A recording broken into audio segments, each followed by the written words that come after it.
Hello, all. Welcome. As folks are filtering in, I'll wait just a little bit longer until we have the majority of our. We're having filtered people tonight. That's great. Okay, well, welcome. We are glad to be with you this evening to get to study Ecclesiastes together. We're now in our fourth session of Ecclesiastes. And if you have missed any of the prior sessions, you can catch up really easily by just going to the study webpage that you used to sign up for this. It's just on our website. You can scroll down on the front page on one of the quick links. And you can see at the bottom of that webpage, there are links for all of the video archives for this series. So we'll continue doing that throughout the series. You're also welcome to go back a semester to our Revelation study from last fall, and all 10 sessions are available on the website there as well. One thing that I did want to mention or remind you all of is that this next Wednesday is Ash Wednesday. And that means we will not have a live webinar like this on Wednesday evening.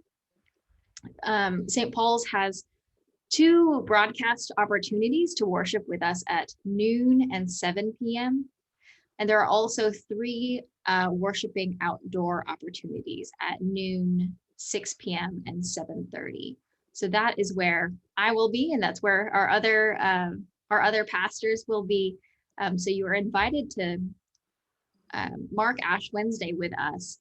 And for the actual session 5, that will be pre-recorded, and we'll post it to the website by Wednesday morning. So you can make use of that at any point after Wednesday morning.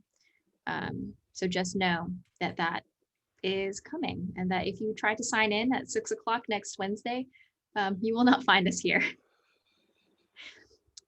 So with that, I think that we've got most of our folks here. So welcome to all who are with us live online. Welcome to all who are called in by phone. And then also welcome to all who are viewing this after the fact with the recording. We're really grateful to be here with you. Let's open with a word of prayer this evening. O God Almighty, we come to you in thanksgiving for the mystery of faith, for this journey that we have the privilege to walk with each other on. We ask that as we dive into your holy word this evening, that you would inspire and enliven us. We pray all these things in the name of your Son, Jesus Christ. Amen. Amen. So I'm really grateful that we're doing this, because I've reread the book of Ecclesiastes through several times. It doesn't take that long to do. And in almost any translation you want, you can go back and forth. But as we delve into this section that Karen and I are going to get into tonight, I want to encourage you to take heart, because there is a way to read the verses that we're going to be looking at tonight that can feel pretty depressing, because Koheleth is going to say in pretty uncertain terms that death is to be preferred over life. Just bear with the whole thing. You can't lift it out of context.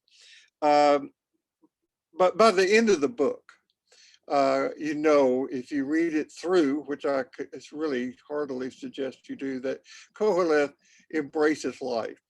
And I've had 2 thoughts about this that I've shared with Karen and Kate.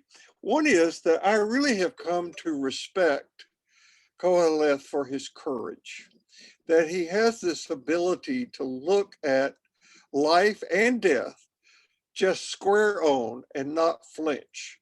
And he's sharing with us what his reactions are to what he sees. one of the thoughts and images that I have had in rereading the whole book several times is there's a scene, a very robust and to me energizing scene from the movie Fiddler on the Roof. I'm sure that almost all of you have seen it. Um, I've watched it several times. The last time that we rented and watched it, I had to do 2 nights because it was too long to do in one sitting for me.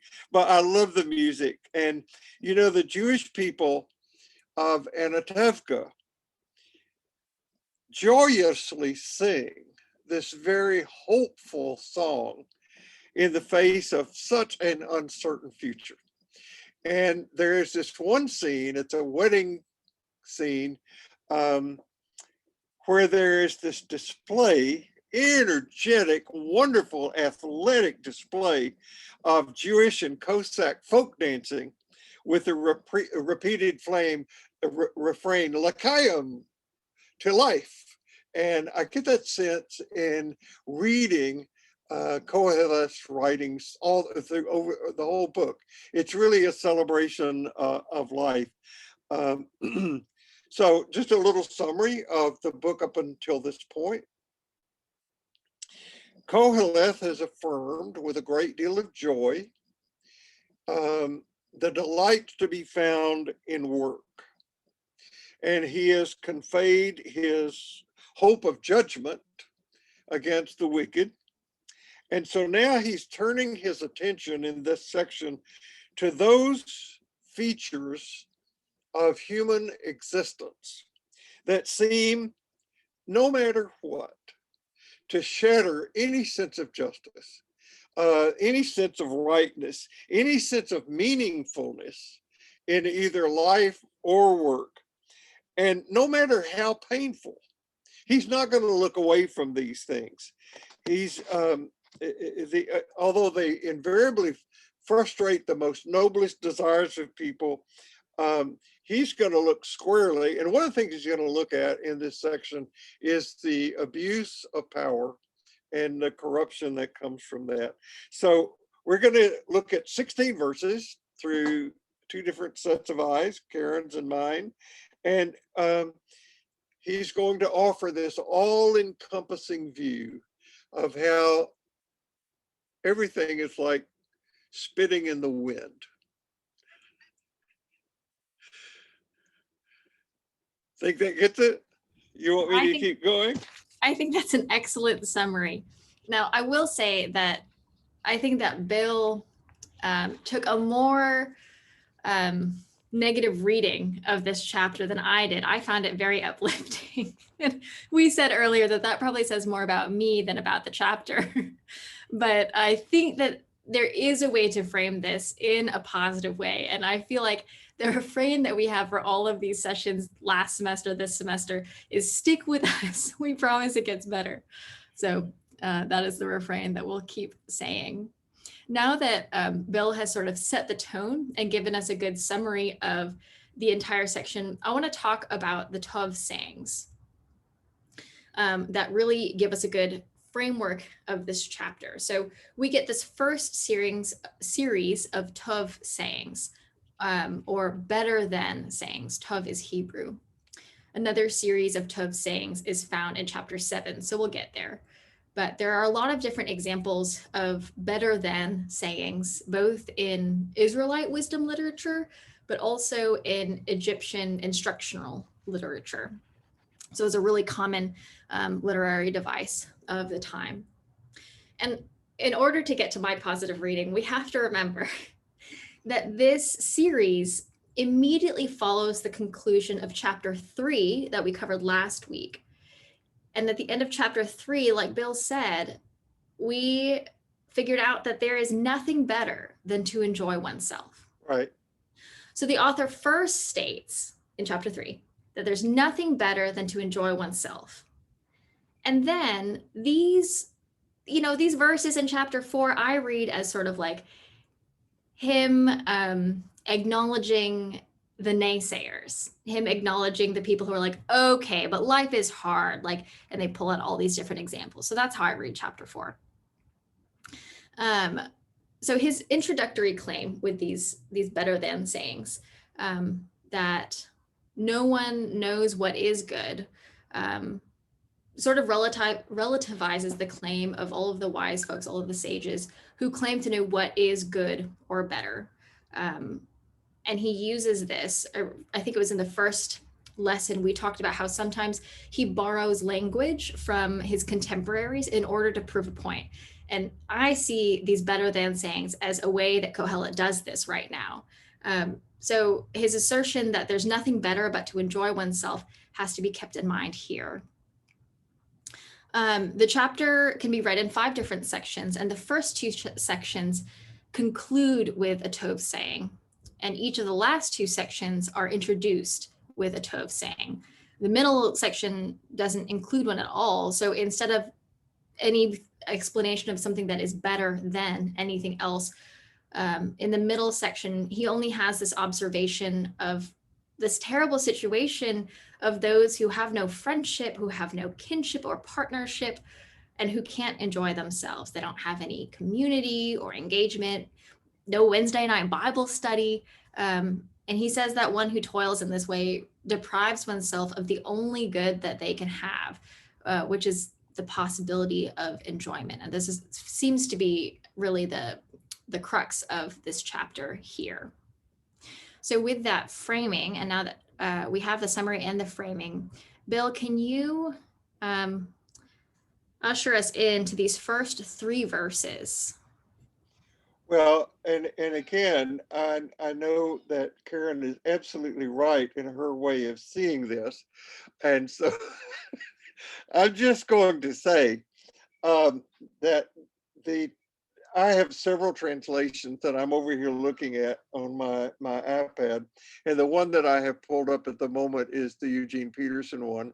And I know it has a lot of shortcomings and all that, but he gives each section a title. In this section, he titles Slow Suicide.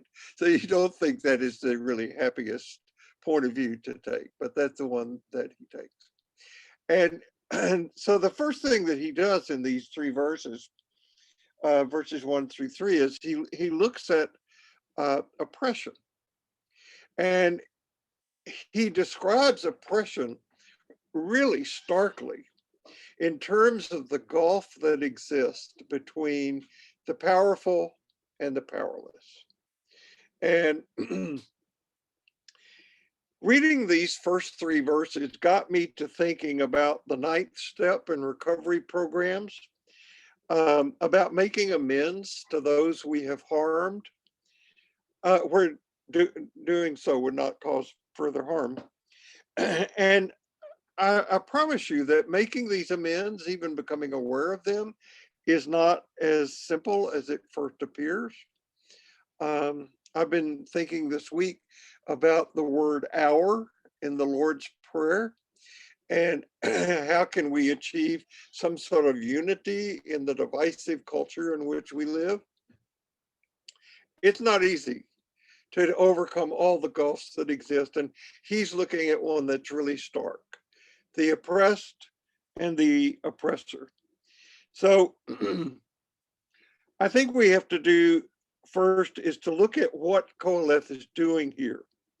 And that is he's bringing into an awareness of his reader the gulf that exists between those who have and those who don't, between those with power and those who don't have power.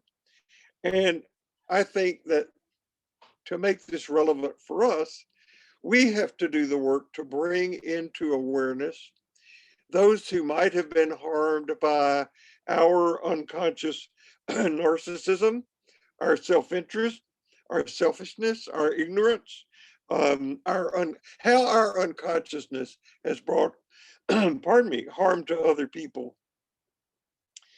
So those of us who have been cast into positions of privilege have long lived lives on the backs of the disadvantaged. And as I said, coming to terms with this is not easy. And then when we do come to terms with it, what then? What are we to do? How are we to act in terms of this? And so I think you see the first step here, Koheleth coming to terms with what is, and he's aware of the gulf that exists and what he can do. Why don't you talk while I get some water? Absolutely. Sorry. Um, and I think one thing that we can remember when reading this first couple of verses where he talks about this great gulf and really laments that there is no one to comfort the oppressed. He repeats that twice to really emphasize it. And we have to remember both Kohelet's claimed identity and also who we think they might have been, but also who we think they might have been writing to, which are folks really in the middle, not folks who are in the absolute most destitute of society or most marginalized, but also not royalty or nobility. So folks who really are in a position to both be at risk for speaking out, but also in a position to speak out. So we get this this perspective of witnessing oppression and not necessarily talking about experiencing it. So what creates this gulf, and he addresses this directly, is the abuse and misuse of power. The inequity of power is the root of all oppression everywhere.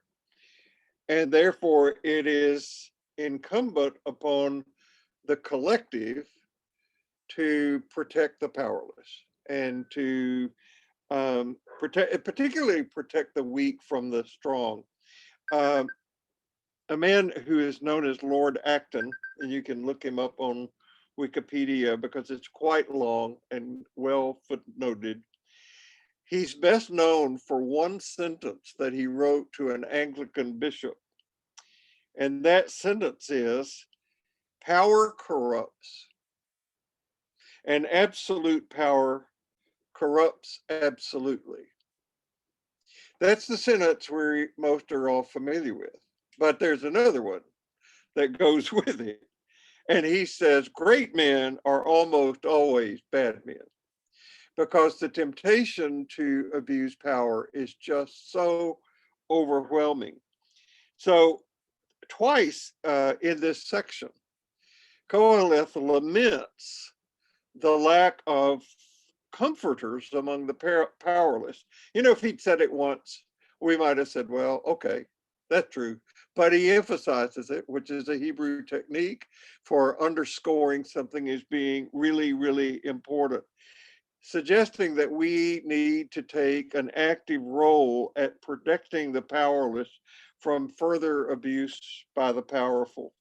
And there's an irony for me here, because you remember in the first several verses of chapter 1, Koheleth is establishing himself as an authority, as a powerful figure, as a hero, as a king, as somebody who can do anything, can accomplish anything. He has all these lists of things he can do.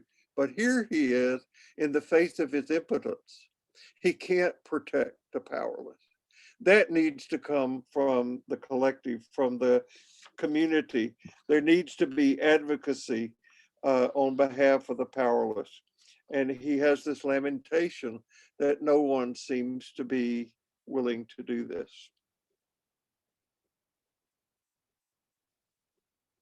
So, though it's held in Jewish thought that being blessed, that is, being healthy and wealthy and in a position of power, was a sign of God's favor. It's very much part of the wisdom literature, very much part of the prophetic literature. The crossing of the economic gulf begins with the recognition that both the powerless and the powerful are the same in the eyes of God. I remember years ago when the Living Bible, I don't know if many of you have a copy of the Living Bible or not, first came out. I loved reading the book of Proverbs in the Living Bible because they really did come to life for me in a way that they had not earlier. And in Proverbs, there is a proverb that says, the rich and the poor shake hands as equals. God made them both. They shake hands as equals because God made them both. And in Proverbs 29:13, it reads, the poor and their abusers have at least something in common. They can both see. They have their sight. That is a gift from God. So the prophetic witness, as well as certainly the teachings of Jesus, clearly show that it is God's desire to vindicate the poor and to reverse their status. As you read in the Sermon on the Mount, it is the meek who shall inherit the earth. So Koheleth, as a king, as I said, he's supposed to be all powerful, but he appears here to be incapacitated. So all he can do is lament and weep with those who weep. So this is what leads Koheleth into the happy thought that death is to be preferred over life. And really, these verses are pretty bleak. If you, we'll wait and have Karen redeem them for us. But if you're dead, you don't have to witness all these oppressions under the sun, as he talks about. So death is the final comfort because it levels out all social disparities. It levels out all inequalities of power. We're all in the same position then. And so he pushes his logic to the absolute extreme by concluding the best of all possible worlds is the world in which you have not been born, but that's not possible because you've already been born, so you can't not be born. But that is what he says in this. I'm thinking, he's like a stubborn teenager at this point. But again, take heart, because by the end of the book, he's not going to embrace the stance at all. It is only right here that he considers death to be blissful. And I think, with my knowledge, what little I have of it, of people who complete the act of suicide, it is thought, though we have no evidence of this because we have no data to support it, but it is thought that people who complete the act of suicide don't want to be dead. They want the pain to stop. And so what Koheleth is looking at is the pain. And his way of stopping that pain is to say, it's better to be dead. Now, you got to know that this desire is expressed elsewhere in the Hebrew scriptures. It's certainly expressed in Jeremiah and it's expressed in Job. I'll read you a Jeremiah. You want me to do that, Karen? Yeah. Jeremiah says, curse the day I was born, the day my mother bore me. A curse on it, I say, and curse the man who delivered the news to my father. You got a new baby, a boy baby. Oh, how happy it made him. Let that birth notice be blacked out, deleted from the records, and the man who brought it haunted to his death with the bad news he brought. He should have killed me before I was born, with that womb as my tomb. My mother pregnant for the rest of her life with a dead baby in her womb. Why did I leave that womb? Life's been nothing but trouble and tears, and what's coming to me is more of the same.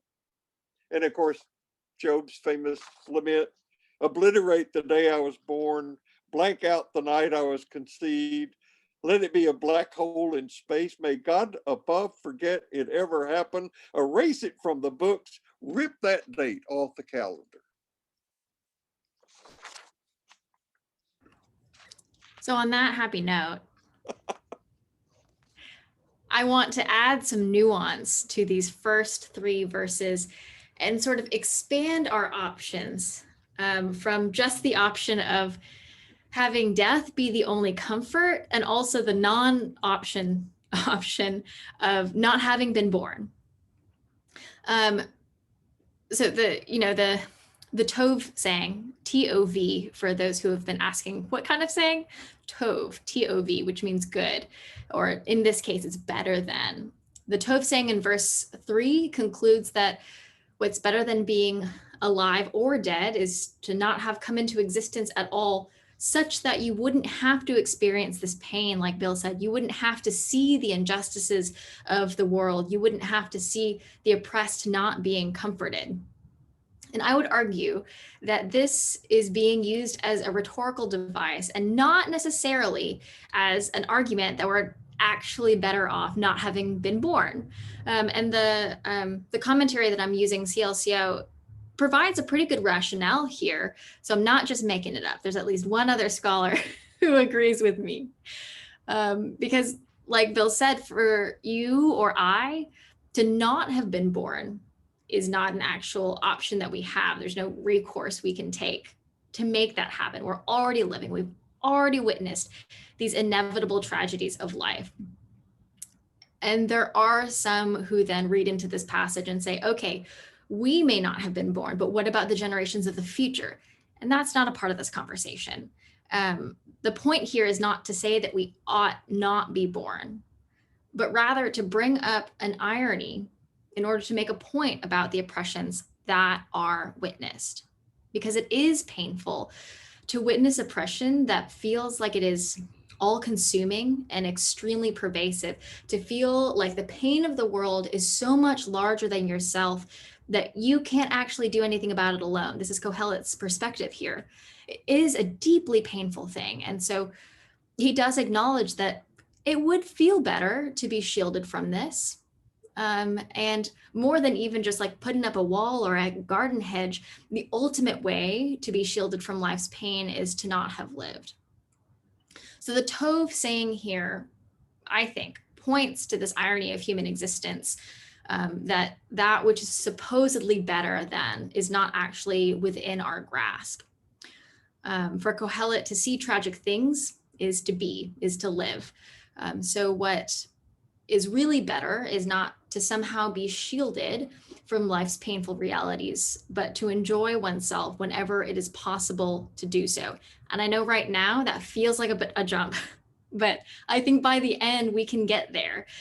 So I would argue that Kohelet is writing against those who try to escape the reality of the world around them, saying like, oh, well, you don't want to see suffering. And like Bill said, takes this logic to the extreme. You don't want to have to be a part of that. That's fine. But the only way to do that is to not have lived, which is not an option for you. So yes, witnessing pain is a part of life. You can't hide from it. And bringing us back to reading this in the context of the conclusions of chapter 3, I think that Kohelet is saying that even amidst this inescapable pain, there can be joy. And I think that this is the real option that Kohelet offers us here when he says that it is better to not have lived than to have to witness these horrible things. Yeah, I really take your side about this. I've just been teasing you. What Koheleth is aware of and what the reader needs to be aware of is that he wrote the whole book. And this is not just the slice of the pie that matters, it's the whole book that matters. And I think it is important to look at the slice of the pie. And the analogy that I would make is that even in our own Christian tradition, we're going to begin next Wednesday, Ash Wednesday, the period of Lent. And I'm going to argue that the purpose of Lent is to get us to Good Friday, not to Easter. Because our tendency is want to jump over Good Friday into Easter as if Good Friday isn't important and doesn't matter. And Koheleth is not going to step aside the realities of suffering, inequality, pain, abuse of power, any of those things, and the anguish that they bring to humans. He's not going to not look at that and just say, oh, it's no big deal. He's saying it is a big deal, and we're going to look at it.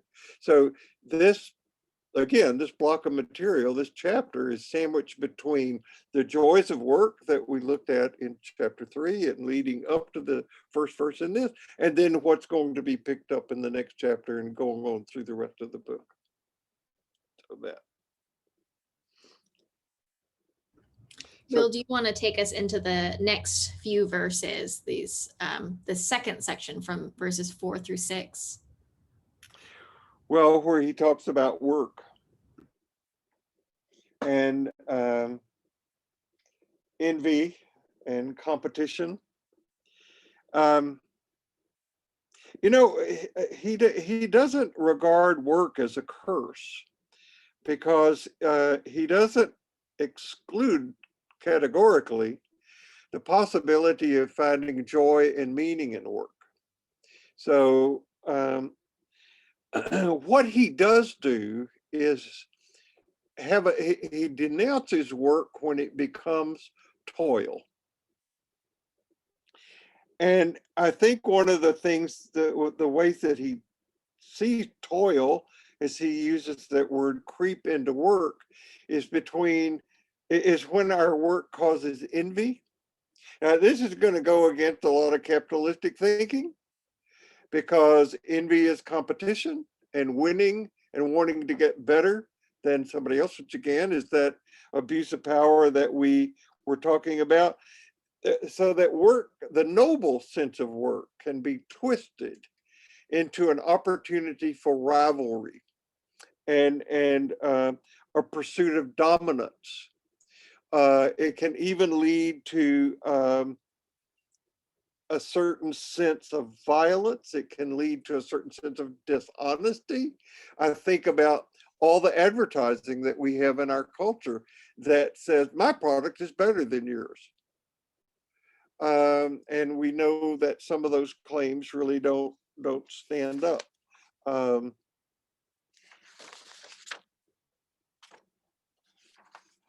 I think that what he's saying is that you can't have work that flies in the face of loving your neighbor.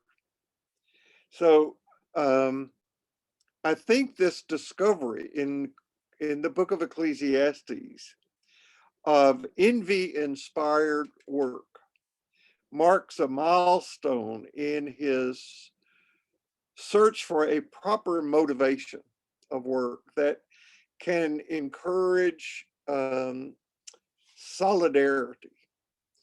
You're not going to find anywhere in the book of Ecclesiastes his giving an endorsement to healthy competition. That's not going to be something that he does. The goal of getting ahead of everybody else is futile, but he doesn't discount work in and of itself. He really builds upon this concept of those who toil compulsively. So whether out of envy or some other drive, whatever the motivator may be, this compulsive working that turns into toil is something that he finds deep problem with, for the primary reason that it makes it so that you can't enjoy the people around you. You can't enjoy life. You can't find real enjoyment doing that. And he does this again right after these verses from 4 through 6. He continues to do this in verses 7 and 8, in these verses that talk about depriving oneself of good by continuing to amass things and wealth. So he talks about someone who refuses to have anyone with them with whom they can share their wealth, who refuses to take a partner or who refuses to become a part of a community who might share their earnings. And in verse 8, there's a switch from the third person to the first that sort of is a little bit confusing for us as interpreters. It says, "But for whom am I toiling?" And you're not sure if the identity of the person saying that is Kohelet themselves, or if it's this person who refuses to be with anyone else and share anything. But whether you're talking about someone who toils compulsively just to gain more, where how much money is enough is just a little bit more for no purpose other than amassing things for themselves, or if you're talking about those who have much but refuse to share and enjoy with others, he continues to bring up that the problem here is that these people are somehow unable to enjoy the present. So instead of being alone, then, he has another Tov saying, essentially saying that it's better to not be alone. And in this set of verses, now in verses 9 through 12, this three-stranded cord part is maybe the third most well-known section of Ecclesiastes.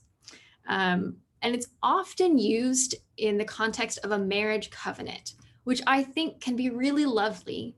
But I also think that to limit it there is unnecessarily narrow, and it limits the strength of these words. So when in verse 9, Kohelet says, better are two than one, the literal translation here is better are the two than the one. And having these definite articles there mean that he's probably referring to those who are not solitary and those who are solitary. So the numbers don't really make a huge difference here. Bill has mentioned before the Gilgamesh epic and some of the relationship here with Ecclesiastes. And there's a fragment, an Akkadian fragment of the Gilgamesh epic that probably contains a very similar teaching to this. So there are scholars who argue that this entire passage in Ecclesiastes has been deeply influenced by this Gilgamesh saying of the three better than two, better than one. So people who are together, Kohelet's argument is that they can help one another when either of them gets into trouble. And the context that the author's probably thinking about here are the perils of traveling alone, like through the wilderness. So if a loner falls into a pit, like one that was camouflaged and meant for an animal, if they fall into a pit and they're alone, they will perish. So it's safer to travel with another. So if one falls into a pit, the other will be able to lend a helping hand. And just from our perspective, because there aren't a lot of physical pits this way in our lives, even more than just these pits that were meant to trap potential food, many of us probably know what it's like to be in a pit of despair, and the necessity of having others to either pull us up out of it or at least sit with us in it until we're ready to get up. So in this chapter, he makes a contrast. On the one hand, there is this all-consuming work, which he is not in favor of because it leads to competition, envy, abuse of power, and all those things. And on the other side of that coin, idleness is not to be chosen either, because you can be just as devoured by idleness. So what then kind of work can I have that will bring meaning and joy to me, which is where he's heading. When you get to chapter 8, you'll see that. And that is work that enriches a communal relationship. And I know that it's not necessarily referred to here, but when I was studying this section, I came up with an image that an individual's incessant drive to work by oneself. I can remember in my work, going through periods of time when I was self-employed and being around other people who were absolutely self-employed and hearing them joke about, man, my boss is so hard on me, makes me work 16 hours a day, and well, you need to get another boss. Who do you work for? Myself. Well, my image was that you can drive yourself just as relentlessly as an Egyptian taskmaster drove the children of Israel when they slaves in Egypt. And that's what he's railing against. You can't be like that. You have to be in, the phrase that I've started using is in this empowering communal relationship, where work is something that enriches the group, or the twosome, if you want to be, but it's the unit, because without the benefit of that, you're enslaved. And I would also say that without the benefit of something that Karen has insisted on in our staff for a number of years now is that we go through periods of time of having a Sabbath rest, of not working and being not of resting, so that we could be equipped to work. Yeah. And he makes this really important point of the balance between those things, because he he uses this cannibalizing imagery to talk about idleness. Mm-hmm. To be idle is to self-destruct, but also, again, is really critical of this compulsive drive, as if you're on a motor. So this middle place where you can both toil or work, not too toiling, but you can both work and rest and have this balance, which you may remember, balance is a theme from the first couple of chapters, and it continues here. And it was the heart and soul of our pastor's sermon on Sunday, Yeah, that's finding right. balance in life, and finding that. And it's not as easy a thing to do, I think. Yeah. And you can't do it by yourself. You Mhm. need to be in a community where you can get feedback about what your work is and how you're doing that. Which is very relevant to the next section that we have, where we have this youngster and an older person. So in verses 3 through 16, he paints this picture of someone who is probably a commoner, who's young, but they're very wise. And he contrasts this with a king who is old and foolish and who can no longer be admonished. And this is a fun this is a fun part, because if you're someone of the time, you're trying to speculate who he's talking about, much like we would if Pastor Jeff used this example in a sermon, like, what staff is he trying to talk about right now? Who's he throwing shade to? So if you try to think about historical figures from their time, so definitely historical from our time, but even historical from their time, where Kohelet could be referencing this youngster of humble origin and the senile king comparison. It could be Abraham and Nimrod, or Joseph and the Pharaoh, or David and Saul, tons of different options. And they don't have to be Israelite either. There are tons of Canaanite, Mesopotamian, Egyptian, and Persian lores that also sort of fit this model. But they probably are talking about something historic and not contemporary. So we think that this comparison is probably of an actual situation, and like everyone reading this or hearing this is snickering because they have the inside joke. We don't have the inside joke, but they do.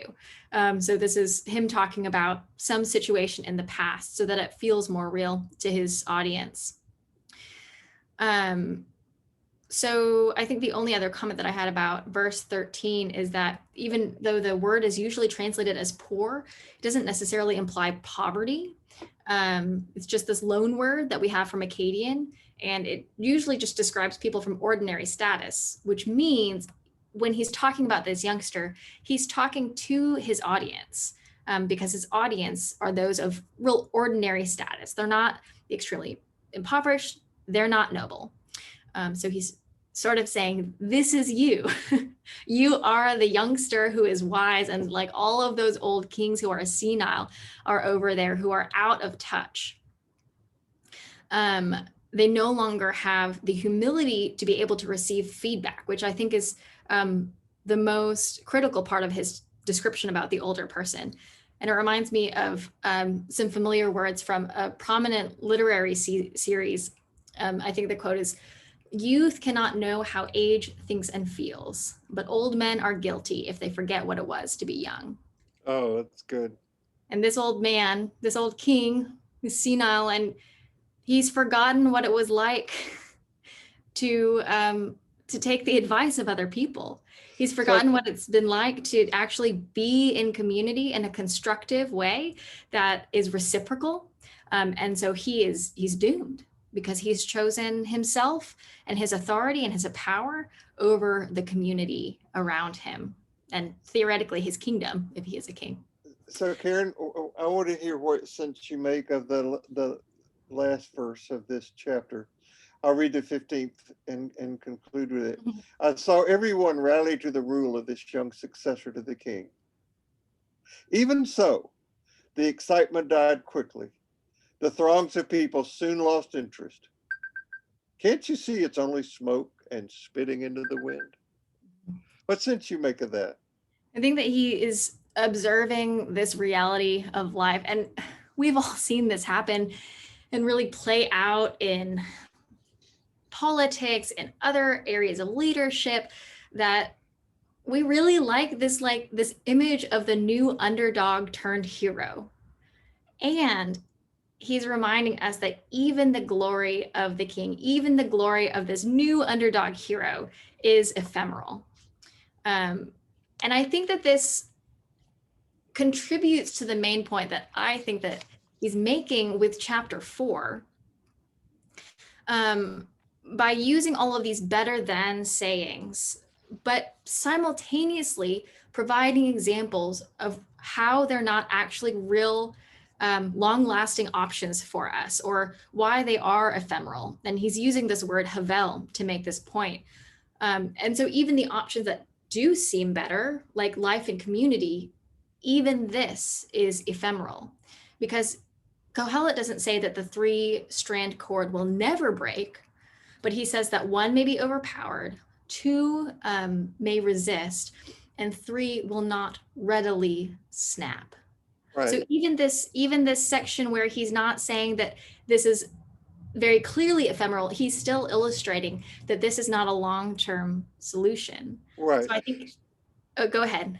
No, so no matter how wealthy you are, how wise you are, how much, we're all going to end up in the same place anyway. Yeah. So I think that in the end, he he sort of throws all of these better than sayings under the bus, and we'll encounter better than sayings again in chapter 7. So we'll cover those then. But for these here in chapter 4, I think that Kohelet does a good job of casting doubt on the durability of things that are better, because the things that are supposedly better are ultimately not enduring and not reliable.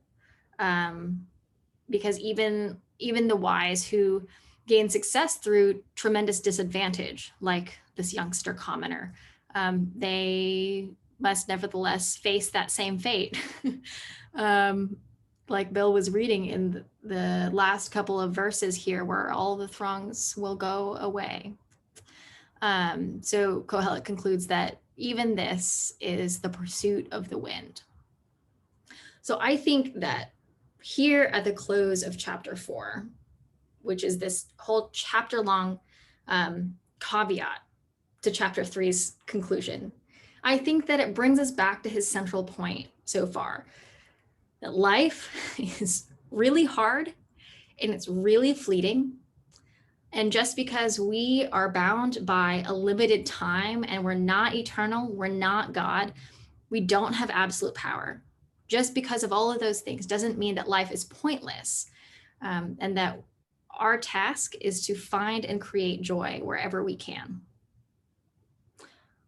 So that's my main takeaway from Kohelet saying that it's better to not have been born. So, Do you have anything I to add? think about one of Carl Jung's most quoted remarks. He said, "Life is a brief flash between 2 vast unknowns. Our responsibility is to make the most of it." Mhm. And it's hard. So, All right. Well, thank y'all for all the ground you covered tonight. We do have a few questions here. One of them, if y'all can think way back to the beginning, I believe this covers verse 1.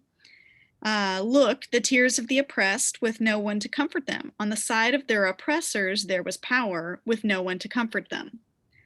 There's a question on where the emphasis should be placed there. Is that, should the oppressors be comforted, or is this still talking about the oppressed?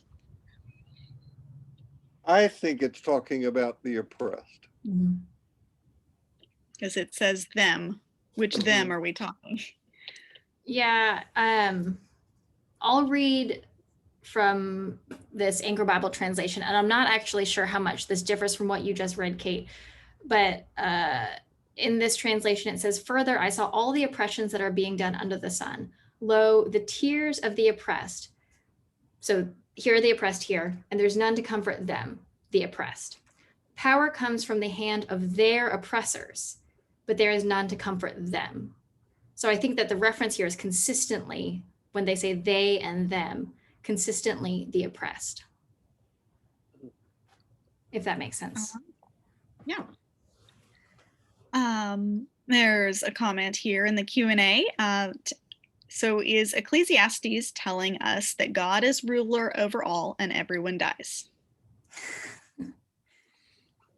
I mean, is there anything wrong with that? Yeah. I think one thing that we didn't, well, I can't remember if we mentioned it or we just wrote it in our notes, but like in Lamentations and in Job, God is the mighty actor portrayed in these books, and the suffering is God's fault. Here in Ecclesiastes, there is suffering here, and before in the previous chapters, God is the primary actor, but Ecclesiastes doesn't explicitly link that like Lamentations and like Job do. So I think that that is an interesting thing, an interesting choice that Kohelet makes that's tangentially related to that question. So somebody asked the question, do we mean that God is in control and everyone dies? Yes. Yes. The answer to that is yes. God is in control and everyone dies. As a matter of fact, if you get into chapter 5 of Ecclesiastes, the message is pretty clear. God is in charge, not you. Mhm. And I think one of the things that both the book of Ecclesiastes, the general Hebrew tradition, and certainly the teaching of Jesus lead us to is we're not in charge. We're not in control. And that's one of the things that we have some influence over things. But one of the things that really chafes the human being is that we are not in charge. Yeah. And I think that Kohelet's deep acknowledgement of death, continual, as Bill was talking about at the beginning of our session today, I think that that is what enables him to say, we need to pick joy in this life because we have the gift of life. And knowing that we're not eternal, knowing that it is fleeting and that we will die means that we have important choices to make. And we have this gift. So take it and love it and create joy out of it. You know, I've told this story numerous times, but it just, I keep being led back to it. In the beginning of my clinical aspect of my psychology training, I was trained in a hospital, and we were young kids, really. We didn't know what we were doing. And we were sent out into the hospital to deal with situations where people had died or were dying, many unexpectedly in accidents or heart attacks or whatever. And we were terrified, did not know what to do, what to say. And so the supervising psychiatrist said to us on the day before we went out for our first round, when we were saying, oh my God, what do we do? What do we say? He said, well, just go be a non-anxious presence in the rooms where you go. And somebody in the group said, yes, but we're going to be dealing with people who've just died. And I remember him so clearly. He grabbed the doorknob as going out, and he turned and he looked at us and he said, gentlemen, if you're lucky, you will grow old, get sick, and die. Otherwise, you'll get hit by a truck. Have a nice day. And that has stayed with me, is that no matter what I do, how I live, what I believe, I'm going to end up just like everybody else. So now what? How do we live in the face of that? With hearts as light as a feather. That's our challenge. Yeah. So we have one more question here in the Q&A. Can you elaborate a little bit more on the threefold cord? What is its purpose? Is the two better than one? How do you explain that? I think that, well, first to just say that the cord is just a metaphor, so we don't actually use the cord in any way. But his point is just that if you have one, then you're easily overpowered. So this is in the context of doing the hard things of life, or in the context of wandering in the wilderness, which is a dangerous place, really just in the context of anything perilous, which life is. So anything in life. If you're just one person, you're very easily overpowered by whatever comes your way. If you're two people, you have a higher likelihood of being able to stand together and to stand in solidarity with one another. But if there's three, you're much more likely to prevail. So his analogy there is that the three-stranded cord is not easily broken. So a group of three, or just a group, is not as easily snapped as just the single-stranded rope trying to hold all of this weight. Does that help with that interpretation? I don't see who asked that. That was Hattie. Oh, Hattie, yes. So I would add to that something that I heard Father Richard Rohr say years ago in explaining the Trinity. He says that you can't have faith by yourself. If there are two of you, you can share love, but you can only share joy when there are three. Mm. And that three number is an important thing in mythology, in biblical, both Hebrew and Christian tellings. Threes are setups for things. And it means that in this trending, I agree with Karen. I think it means it's added strength in three, but there's more than that. It's in the company of people that we experience joy. So yeah. All right, we have one comment in the chat to the panelists, still unconvinced that this is ultimately a positive chapter. So we will continue to unravel the ultimate meaning of this in coming weeks. But do y'all have any parting thoughts for us? Well, Karen, do you want to speak to that? You took. I've got a response. I mean, in the time that we have left, I don't think that we need to necessarily, but I can see who made that comment, and I'm happy to chat about it. I know that you and I have had good conversations before, so I'd love to follow up on that. So my response is that I think we cause ourselves a lot of difficulty when we try to ascribe positive or negative characteristics to writings. They just are. And if we can let them be without judgment, just let them be what they are, I think we're better off. There are some writings in our tradition that are stark beyond words, even violent. But they are there. They're there as part of our family album for us to look at and to gain something of our foundation and identity from. They're in our tradition. That's what I would say. Are we done? Yes, thank you. I think so. So how about if we close with a word of prayer? Dear and holy God, we give you great thanks for our tradition and for the opportunity to study it in depth. I thank you for the colleagues on the staff that I get to do this with, and for the community of people who have joined us tonight for this spirited discussion of part of our tradition. Give us good night's sleep, and strength and grace to live tomorrow with meaning and purpose, joy and happiness. In Jesus' name, amen. Amen. Thank you all.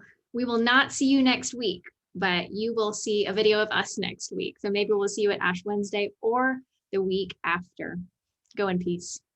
Thank you, Karen. This is fun.